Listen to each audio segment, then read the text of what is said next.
Gross profit. All right, let's rock in. So this is the second of the 3 metrics that we look at to triangulate acquisition. We started with CAC. You have to have cheap customers. We talked about the different ways to improve it, free or discount, different ways to display discounts. But now we're going to talk about gross profit. Okay, so we're going to define what it is, why it's important, examples, calculating, and improving it. All right, let's rock. So gross profit, the difference between the price and the cost of goods sold. So cost of goods, or COGS, is what it costs you to deliver the thing. All right, so if it costs me $9 to deliver meals and I sell it for 10, then I got $1 in gross profit. All right, very straightforward. Now, here's why this is important. So the problem is that most businesses think they need cheaper leads, when in reality, they need to make more money per customer. And so my observation is that the CAC, this is me like high level because I see lots of businesses. CAC between competitors is often fairly similar. So a lot of people are, obsessing about how they're like, they want to improve their ads and things like that. And sometimes you do need to do that. But the ranges are actually much tighter than you'd think. So you might see somebody who's, acquiring customers at $2,500, somebody else in the marketplace might be $3,500. Rarely would you see somebody at like $6,000 unless they're like just getting into the market. But the CAC for specific avatars is usually pretty tight in terms of ranges when I see many businesses in the same industry. Now that may surprise you, but that just like kind of is what it is. But the difference between how much money these companies make is often how much customers are worth. Now, that is where the huge discrepancy between businesses exists. So this is the difference between the whales and the minnows, is how much they make per customer, gross profit. All right. So let me tell you a quick story. So I did a consulting day years and years and years ago. It might have been the first 5 I've ever done my whole life. And a guy was in the same space as me. And you're like, wait, Alex, why would you help somebody who's a quote competitor? I don't see the world that way. So guy came in and he was selling the same number of units per month as me. All right. Same number of units per month as me. But I was making 56 times more profit than he was. That means 56 years of him making the amount of money that he made is what I made every year. And so he was making $300,000 a year in profit, and I was making $17 million a year in profit. Same number of units sold per month. And so the major difference is how much we made per customer. And so gross profit is the arms race of business, because the thing is the person who makes the most money can spend the most money. This is how you get an ethical monopoly. So like, you don't have a monopoly from, okay, I'm somehow protecting no one else can do business. You're saying you're welcome to do business, but I'm going to outspend you on all advertising channels. So for you to get your word out, you're going to have to outbid me. But because I created a better business model, I can outspend you. In the auction of attention, this is a Dan 1080 quote, he who can spend the most to acquire a customer wins.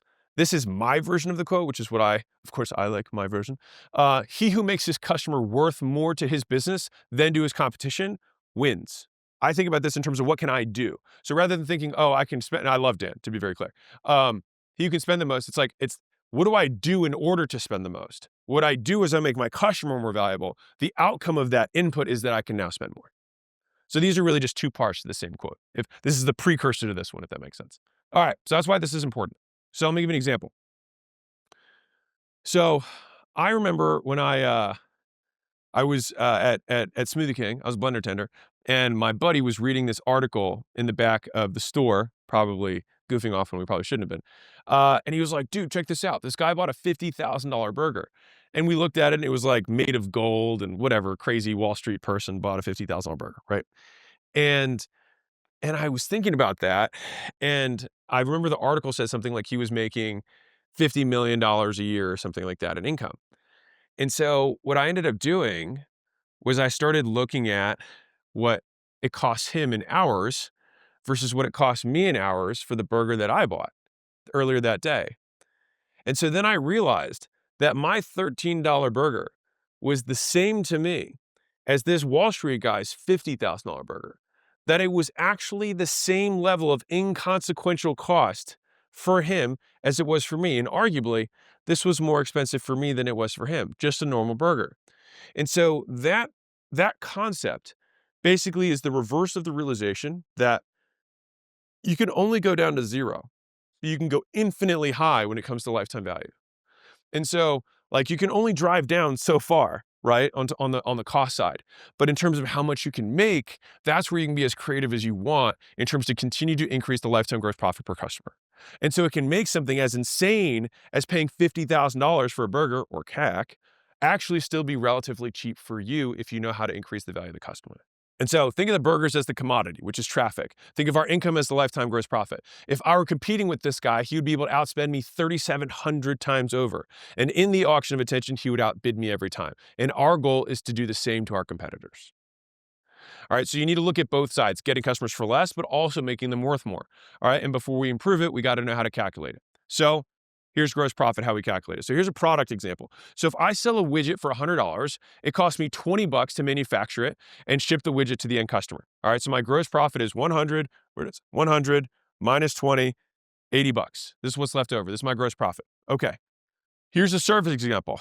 Let's say I deliver services monthly and I have one account representative per 10 customers. If my clients pay me $3,000 per month each and my reps cost me $6,000 per month, we can then figure out the gross profit margin.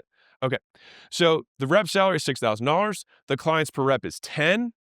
The cost per client means it's $600 per client. Remember, we make $6,000 divided by 10 clients, $600 per client. Gross profit, all right, is now $3,000, what they pay us, minus my cost per client, which means $2,400 left over. The reason I'm going through this is that many of you guys watching this are service-based businesses and don't know your costs. These are your costs. So my gross margins are $2,400 divided by $3,000, which is 80%. Rule of thumb from Alex: if you run a service-based business, local brick and mortar or national, you want at least an 80% gross profit margin. Now, that may sound crazy to you, but it is very unlikely that you will scale in service unless you have 80 or higher. So not just 80, that means that if it costs you 100, you got to sell it for 500. Now, you might think, because if you're a newer business owner, you're like, no, that seems unreasonable. That's your gross profit, not your net profit. You still have rent. You've got your fixed admin costs, you've got insurance, you've got utilities, you've got break fix that happens within your business. You've got all these other costs that go into doing business. You're not running 80% net margins. You're just saying, this is now all the money I have left over to run the rest. I still got to spend advertising dollars. Like, there's all this money that I still got to spend. And so if you're at 80, you might be running a 30% net margin business, right? So just to give you context on this. Okay. And so the pro tip is that gross margin equals gross profit times 100%. So if you ever hear me say gross profit versus gross margin, it's just, this is a percentage, this is an absolute. That's all it is. So gross profit's the absolute, gross margin is the percentage. That's all it is. Okay. So if I say it's $80 in gross profit, it's 80% gross margins. I clarify this because if you've ever like read stuff and been like, wait a second, is this different? It's just a different way of measuring the same thing. That's all it is. All right, cool. So big picture, this is what the business was. This is the example I gave visually. This is the correct visual. All right. And you can note that gross profit is not net profit. All right. This is the cost limited to what the business incurs directly from delivering the thing. So if you had an administrative assistant and you sell cups for $10 that cost you $2, we wouldn't factor in your administrative assistant into the $8 of gross profit. It's off the gross profit that we eventually pay for everything else in the business to create our net profit, aka what's left over at the end of the month. All right, so your rent doesn't go into your gross profit. Your admin costs don't go into your gross profit. Your utilities don't go into your gross profit. It's just the cost of, okay, if I sold another one of these, if I sold another customer, what are the variable costs? What are the costs that go up per unit sold? If your rent doesn't go up per unit sold, if your admin cost doesn't go up per unit sold, then it is not factored into gross profit. But if my hard cost of cups, if I sell another cup, I still have to incur that cost. If I have to sell another client, then a certain portion of my resources of client delivery is going to get allocated to that next client. Now, some people are like, wait, but I have to pay my person either way. Not really. I mean, you do up to 20 and then you have to hire another one.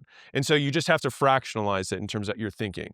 So it may feel fixed, but it's not. You have chunkier start stops more than it's a fixed cost, if that makes sense, when it comes to calculating this. So you're like, okay, got it. I have mine and mine sucks. So what do I do to improve it? So improving gross profit, there's a lot of ways to increase gross profits. But without altering price or cost structure, the three easiest to remember are more, better, new. All right, which is sell more of the stuff, so more quantity or duration of the thing, so get them to buy in bulk or buy again tomorrow. Sell a better quality version of the thing, so that would be like a regular burger versus an organic burger, or a large group versus personal training, better version of the thing, or sell a new thing. So you fries and a Coke, which then you could supersize on quantity and quality on top of that. That's the quick and dirty. We're going to get into lots of different versions of this. All right. So that is gross profit.